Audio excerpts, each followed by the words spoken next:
प्यारे भक्तों, आज मैं आपको सुनाने जा रहा हूँ श्री शिव महागाथा। आपसे अनुरोध है कि इस कहानी को पूरा जरूर सुनें और कहानी पसंद आए तो वीडियो को लाइक करें और एक प्यारा सा कमेंट करें और चैनल पर नए हैं तो चैनल को सब्सक्राइब जरूर करें।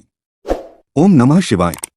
सृष्टि के उस कालखंड की कल्पना कीजिए जब न समय था, न स्थान, न प्रकाश और न ही शून्य। उस अनंत अंधकार में एक दिव्य ज्योति पुंज प्रकट हुआ जिसे आदिदेव महादेव कहा गया। शिव ही वह तत्व हैं जिनसे संपूर्ण ब्रह्मांड की उत्पत्ति होती है और अंत में सब उन्हीं में विलीन हो जाता है। भगवान शिव का स्वरूप अद्भुत और विरोधाभासों से भरा है। वे परम वैरागी हैं पर फिर भी जगत के पिता हैं। उनके मस्तक पर विराजमान चंद्रमा मन की शांति और शीतलता का संदेश देता है तो उनके गले में लिपटा विशैला सर्प इस बात का प्रतीक है कि एक योगी को अपने आसपास की बुराइयों और विष को नियंत्रण में रखना चाहिए। उनके हाथों में स्थित त्रिशूल जीवन के 3 तापों दैहिक, दैविक और भौतिक कष्टों का नाश करता है और उनका डमरू उस आदिनाद को उत्पन्न करता है जिससे सृष्टि की धड़कन शुरू हुई। शिव की महिमा का वर्णन तब से होता आ रहा है जब सती ने उनके प्रेम में अपने पिता के अहंकार की आहुति दे दी थी। दक्ष प्रजापति के यज्ञ में जब महादेव का अपमान हुआ तो सती ने योगाग्नि में स्वयं को भस्म कर लिया। उस क्षण महादेव का जो रौद्र रूप प्रकट हुआ उसने पूरे ब्रह्मांड को कपा दिया। वीरभद्र के रूप में उन्होंने अन्याय का विनाश किया और सती के पार्थिव शरीर को कंधे पर उठाकर विलाप करते हुए तांडव करने लगे। भगवान विष्णु ने सृष्टि को बचाने के लिए अपने सुदर्शन चक्र से सती के शरीर के अंग किए जो पृथ्वी पर जहां भी गिरे वहां शक्तिपीठ स्थापित हुए। यह कथा हमें सिखाती है कि प्रेम और शक्ति एक दूसरे के बिना अधूरे हैं।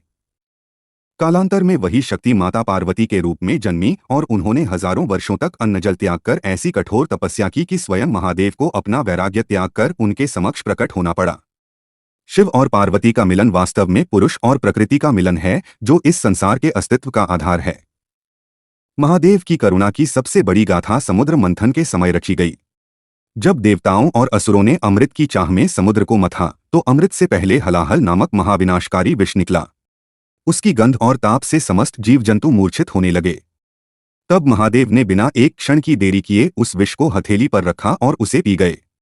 जगत की रक्षा के लिए उन्होंने उस विष को अपने कंठ में धारण किया जिससे उनका गला नीला पड़ गया और वे नीलकंठ कहलाए।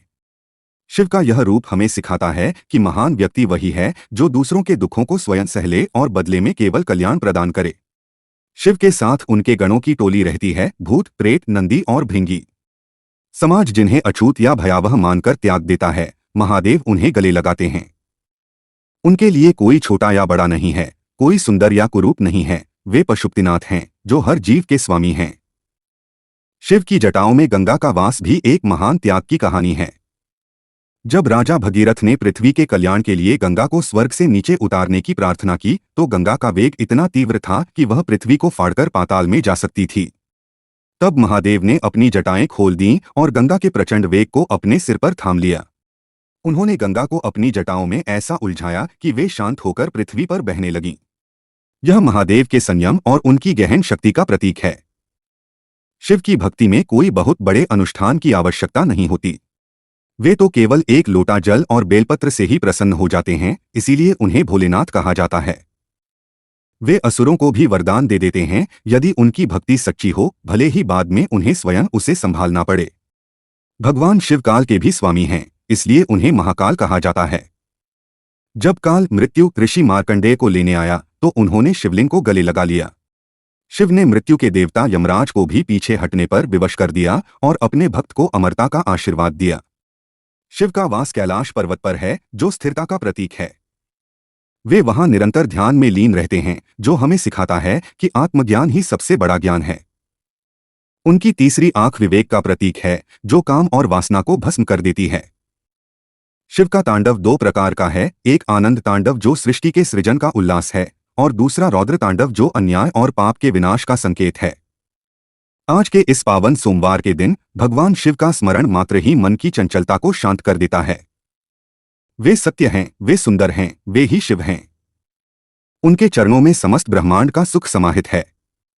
जो व्यक्ति निष्काम भाव से ओम नमः शिवाय का जाप करता है वह संसार के बंधनों से मुक्त होकर अंत में शिव तत्व को प्राप्त करता है। इस प्रकार महादेव की यह अनंत गाथा हमें धर्म, धैर्य और प्रेम के मार्ग पर चलने की प्रेरणा देती है। शिव थे, शिव हैं और शिव ही रहेंगे। हर हर महादेव।